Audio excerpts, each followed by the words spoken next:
오늘 완전한 계획이라는 제목으로 하나님의 은혜를 함께 나누고자 합니다. 사람들은 계획을 세우고 또 그것을 이루기 위해서 열심히 살아갑니다. 가끔은 계획 없이도 살아가는 사람이 있지만 대부분의 사람들은 계획을 세워가면서 살아갑니다. 어떤 학교에 들어갈지, 또 어떤 직장에 들어갈지, 어떠한 사람을 만날지, 또 언제 결혼을 할지, 또 자녀는 몇 명이나 낳을지 여러 가지 것들을 계획을 합니다. 그렇게 많은 것들을 계획하면서 살아가지만 때로는 계획한 대로 되지 않는 것을 경험하게 됩니다. 저와 여러분들도 삶에서 많은 것들을 계획하고 또 그 계획한 것을 이루려고 노력하면서 살고 있을 것입니다. 그러나 그렇게 되지 않을 때가 더 많다는 것을 아마 삶에서 경험하고 있을 것입니다. 왜냐하면 사람은 불완전하기 때문입니다. 그러나 반면에 하나님께서는 완전하신 분이십니다. 그래서 그 하나님께서 계획하신 모든 것은 하나님께서 항상 이루어 가시고 또 성취하시는 그러한 분이십니다. 그래서 그분의 계획은 이루어지지 않는 것이 하나도 없고 또 실패한 적도 없습니다. 오늘 말씀을 통해서 우리가 하나님의 완전한 계획이 무엇인지, 또 그 하나님의 계획을 하나님께서 어떻게 이루어 가시는지를 발견하는 시간이 되기를 원합니다. 오늘 본문 말씀을 한 절씩 해석하려고 하는데 두 가지로 좀 해석하려고 합니다. 한 가지는 먼저 역사적인 사실을 가지고 해석하려고 하고, 또 두 번째는 역사를 초월한 해석을 가지고 함께 나누려고 합니다. 오늘 본문 1절부터 8절까지 말씀은 다니엘이 꿈을 꾸면서 환상을 보는 말씀입니다. 그리고 하나님께서 보여주신 것을 다니엘이 기록했고 그것을 진술하고 있습니다. 먼저 1절에는 하늘의 네 바람이 큰 바다로 몰려 불더니 큰 짐승 넷이 바다에서 나왔는데 그 모양이 각각 다르다라고 했습니다.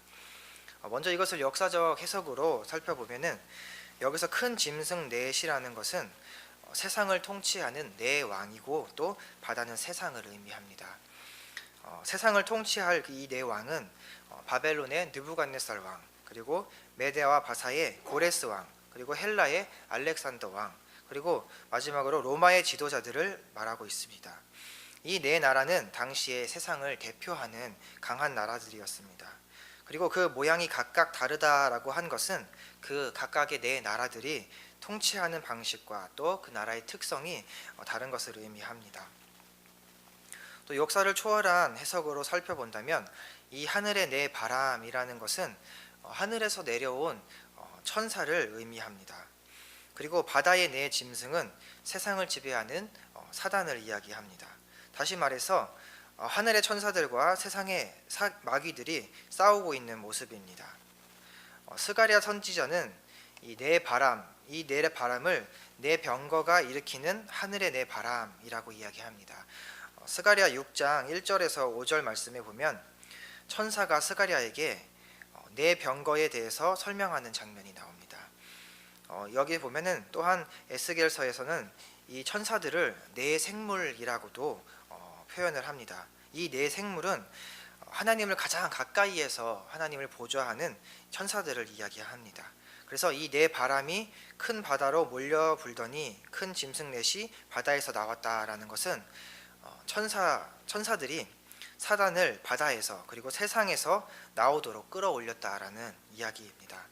하나님께서는 이 네 생물, 이 천사들이 네 바람을 일으켜서 바닷속에 있는 이 네 짐승, 곧 마귀의 정체를 드러내시기 위해서 바다 위로 끌어올리신다는 것을 말씀하고 계시는 것입니다. 이 마귀의 악한 그 악행들과 또 그들의 실체를 하나님께서 드러내기 위한 목적도 있지만 더 큰 목적은 이 사단을 하나님께서 심판하시기 위한 것입니다. 또 각각 그 모양이 다르다라고 했는데 이것은 네 생물과 네 짐승, 즉 천사와 이 마귀의 얼굴이 다르다는 것을 말하는 것인데 이 각각의 얼굴을 한번 살펴보려고 합니다. 에스겔 1장에서는 이 천사와 이 마귀의 얼굴을 정확하게 표현하고 있습니다. 천사의 얼굴은 모양을 이렇게 표현하고 있습니다. 그 얼굴들의 모양은 넷의 앞은 사람의 얼굴이요 넷의 오른쪽은 사자의 얼굴이요 넷의 왼쪽은 소의 얼굴이요 넷의 뒤는 독수리의 얼굴이니 라고 에스겔 1장 10절에서 이야기하고 있습니다. 천사의 모습을 이렇게 표현한 것은 천사의 속성을 이야기하려고 하는 것입니다. 먼저 사람의 얼굴은 인격을 말하고 있는 것이고, 또 사자의 얼굴은 땅의 권세를 말하는 것이고, 또 소의 얼굴은 순종과 충성을 말하고 있는 것이고, 독수리의 얼굴은 하늘의 권세를 이야기하고 있는 것입니다. 그런데 이 천사의 네 얼굴 중에서 대표하고 있는 얼굴은 바로 사람의 얼굴입니다.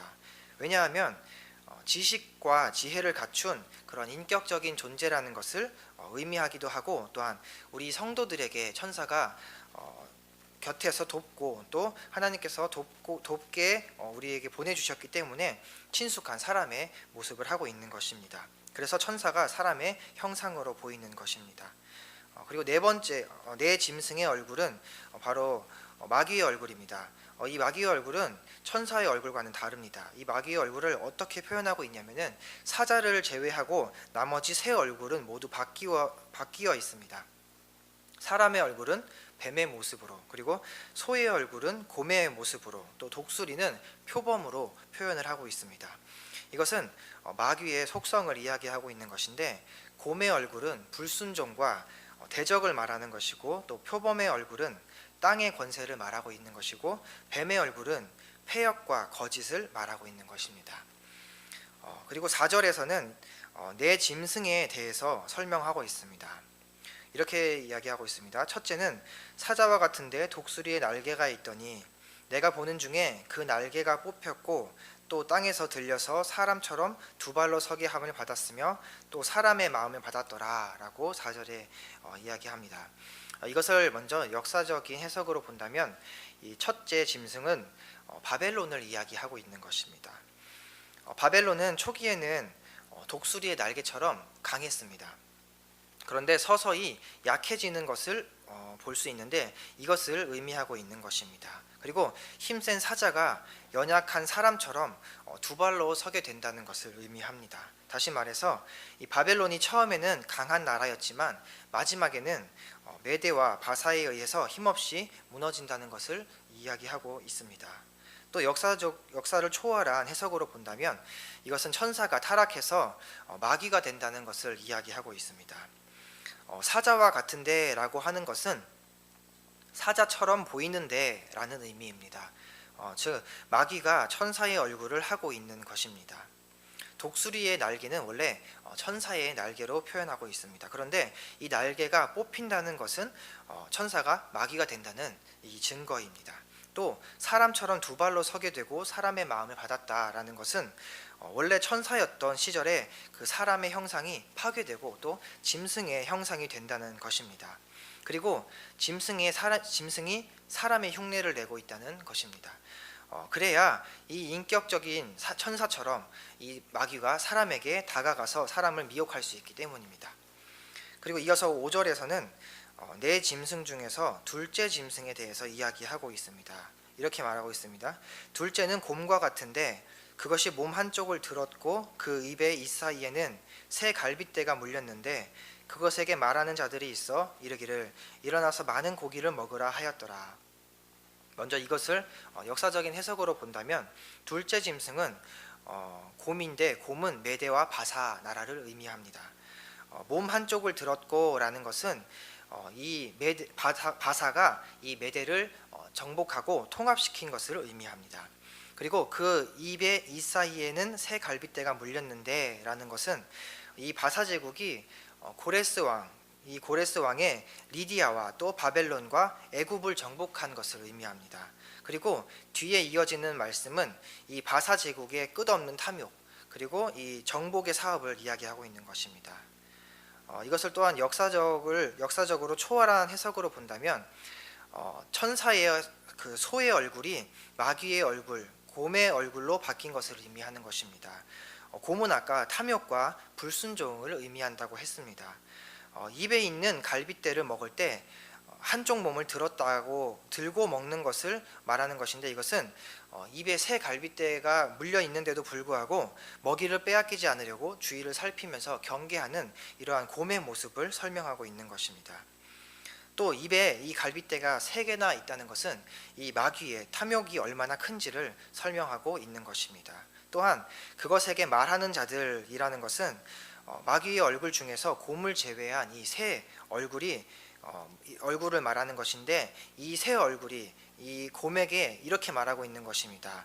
일어나서 더 많은 고기를 먹으라 라면서 충동하고 있는 모습을 볼 수 있습니다. 또 이어서 6절에서는 네 짐승 중에서 셋째 짐승에 대해서 이야기하고 있습니다. 이렇게 이야기합니다. 곧 표범과 같은 것이 있는데 그 등에는 새의 날개 넷이 있고 그 짐승에게 또 머리 넷이 있으며 권세를 받았더라. 먼저 이것을 역사적인 해석으로 본다면 셋째 짐승은 표범인데, 표범은 헬라 제국을 상징합니다. 그리고 등에 새의 날개에 넷이 있다고 하는 것은 이 표범의 신속성, 그리고 이 표범이 빠른 것을 상징하고 있는 것인데, 이것은 이 헬라 제국의 왕이었던 이 알렉산더 왕이 13년 만에 커다란 대제국을 이루는 것을 말하고 있습니다. 그리고 머리가 넷이 있다는 것은 이 알렉산더 왕이 죽은 후에 헬라 제국이 네 장군에 의해서 네 머리로 또 네 왕으로 나눠져서 통치된다는 것을 의미하는 것입니다. 또 이것을 역사적으로 초월한 해석으로 본다면 셋째 짐승이 표범으로 바뀌면서 마귀의 권세가 더욱 커지는 것을 의미하고 있습니다. 독수리의 날개가 꺾이고 땅으로 내려오게 되면서 이 첫째 짐승, 이 사자의 속성과 함께 또 땅의 권세가 둘이 된 것입니다. 이 사자의 권세도 땅의 권세이고 또 이 표범의 속성도 땅의 권세인데, 이렇게 땅의 권세가 중복되면서 땅에 있는 모든 사람들을 멸망하게 한다는 그러한 의미입니다. 다음으로 그 등에는 새의 날개 넷이 있다라고 이야기합니다. 천사에게는 4개의 날개가 있다고 성경에서는 이야기하고 있습니다. 마귀도 이전에는 천사였기 때문에 이 마귀에게도 4개의 날개가 있습니다. 그런데 천사였던 이 시절에는 이 4개의 날개 중에서 2개는 몸을 가리고 있다라고 이야기합니다. 이것은 천사가 하나님 앞에 자신의 몸을 가리면서 천사의 그 겸손함을 표현하고 있는 것입니다. 그런데 이 2 날개를 뒤로 젖히면서 이 독수리와 같은 이 날개가 새와 같은 작은 날개로 바뀐 것을 설명하고 있는 것입니다. 이것은 이것은 마귀의 그 교만함과 또 하나님 앞에 겸손하지 않은 모습을 설명하고 있는 것입니다. 또 표범은 머리가 넷이라고 이야기했습니다. 원래는 머리가 하나여야 하는데 넷이 된 것은 정상에서 벗어나 기형이 된 그런 것을 의미하는 것입니다. 즉 서로 다른 4가지 생각으로 인해서 혼돈에 빠지고 또 옳은 길로 가지 못하고 그 벗어나서 각자 자기의 길을 간다는 것을 이야기합니다. 또한 용의 머리는 7이라고 표현을 하고 있는데, 이 사자와 곰과 표범과 이 뱀의 이 모든 머리를 합치면은 7이 되는 것을 볼 수가 있습니다. 즉 이 4 짐승은 머리가 7인 마귀를 상징하고 있는 것입니다. 마지막에 권세를 받았다라는 이 뜻은 용이 자신과 한 몸인 이 짐승들에게 자신의 권세, 즉 죄악의 권세를 준 것입니다. 그래서 마귀에게는 진실함이 없고 또 오직 거짓과 악한 것만 있다는 것을 표현하고 있습니다. 마지막 7절과 8절 말씀에는 마지막 네 번째 짐승, 네 짐승 중에서 넷째 짐승에 대해서 이야기하고 있습니다. 이렇게 말하고 있습니다.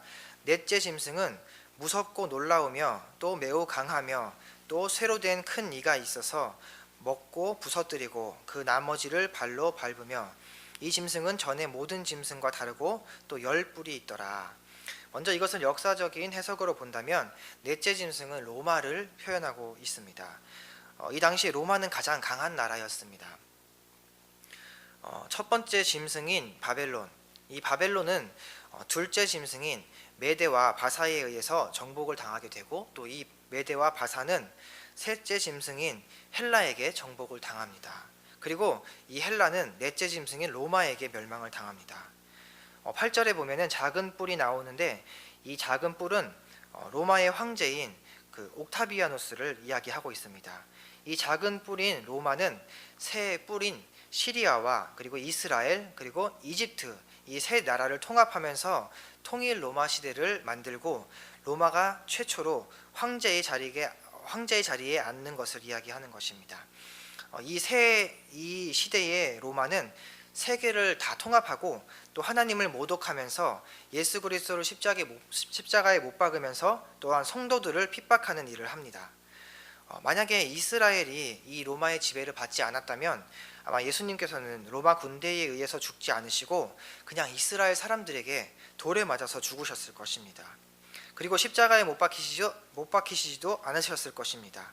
그러나 하나님께서는 이 이스라엘이 로마의 지배를 받게 하셨고 또 세계의 중심이면서 최강인 이 로마의 군대에 의해서 온 세상에 공개적으로 이 예수 그리스도를 십자가에 못 박히게 하신 것입니다.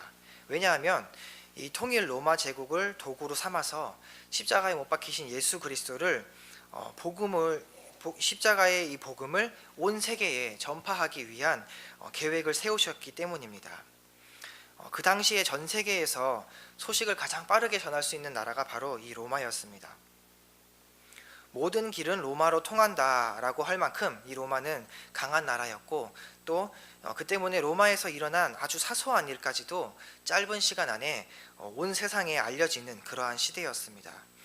이러한 때에 예수님께서 로마의 군대에 의해서 십자가에서 죽으셨는데 이것이 얼마나 빠르게 소문이 퍼져나갔는지 얼마 되지 않아서 온 세상에 예수 그리스도께서 십자가에 못 박히셨다는 것을 세상이 알게 되었습니다. 이것 또한 하나님의 계획 가운데 하나였습니다. 이렇게 로마는 예수 그리스도를 못 박아 죽이는 일을 하면서도 동시에 온 세상에 예수 그리스도의 이 십자가 복음이 빠르게 전파되는 것을 이 로마가 한 것입니다. 이것이 바로 하나님께서 로마를 도구로 사용하시면서 하나님의 뜻을 이루시는 바로 그 역사였습니다. 이렇게 역사를 통해서 하나님께서 예수 그리스도를 보내시고 또 그 하나님의 계획을 이루신 것입니다. 또한 이 7절과 8절 말씀을 역사를 초월한 해석으로 본다면 넷째 짐승은 바로 뱀을 이야기하는 것입니다. 이 뱀은 간사하고 또 사람을 저주받게 하는 그러한 존재입니다. 그래서 무섭고 놀라우며 또 매우 강하다라고 표현을 하고 있습니다. 또 새로 된 큰 이는 이 뱀의 독이 든 이빨을 가리키고 있습니다. 또한 이 작은 뿔은 용을 가리킵니다. 마귀들 중에서도 가장 강한 마귀를 성경에서는 용이라고 표현을 하고 있습니다. 이 마귀가 세상을 통합하고 또 세상을 다스리는 것을 말하고 있는 것입니다. 결국 마귀는 하나님을 대적하고 또 성도들을 핍박하고 또 예수 그리스도를 십자가에 못 박히게 됩니다. 겉으로 보기에는 로마가 예수 그리스도를 십자가에 못 박는 것 같아 보이지만 사실은 마귀가 예수님을 십자가에 못 박는 것입니다. 하나님께서 창세기 3장에 예언하신 대로 예수 그리스도를 십자가에 못 박는 것을 이루어 주신 것입니다. 말씀을 맺겠습니다. 하나님께서는 예수 그리스도를 이 땅에 보내실 것을 창세전부터 계획하셨습니다. 그리고 성경의 맨 처음인 창세기에서부터 말씀을 통해서 우리에게 가르쳐 주셨고 또 오늘 본문에서 다니엘 7장에서 하나님께서 다니엘에게 환상을 보여주심으로써 우리에게 또한 말씀하고 계시고 또 이것을 기록하게 하셨습니다. 이 다니엘의 환상은 예수님께서 이 땅에 오시기 약 550년 전의 일입니다. 하나님께서 다니엘에게 이 환상을 보여주신 것은 모든 것을 하나도 빠짐없이 이루실 것을 성경을 통해서 또한 역사를 통해서 우리에게 가르쳐주고 계시는 것입니다. 여러분, 하나님의 계획에서는 한치의 오차도 없다는 것을 여러분 믿으십니까? 전능하신 이 하나님께서 우리를 향한 이 구원 계획뿐만 아니라 한낱 피조물에 불과한 우리에 대하여도 하나님께서 계획을 가지고 계십니다. 우리 한 사람 한 사람을 향한 그 하나님의 계획이 있다는 것입니다. 그렇기 때문에 우리가 가는 길은 하나님께서 반드시 인도하시고 또 우리를 위해서 일하시고 계신다는 것입니다. 나를 향하신 이 하나님의 완전하신 계획이 있다는 것을 믿으면서 우리가 하나님의 인도대로 걸어가기를 소원하는 저와 여러분 되시기를 주님의 이름으로 축복합니다.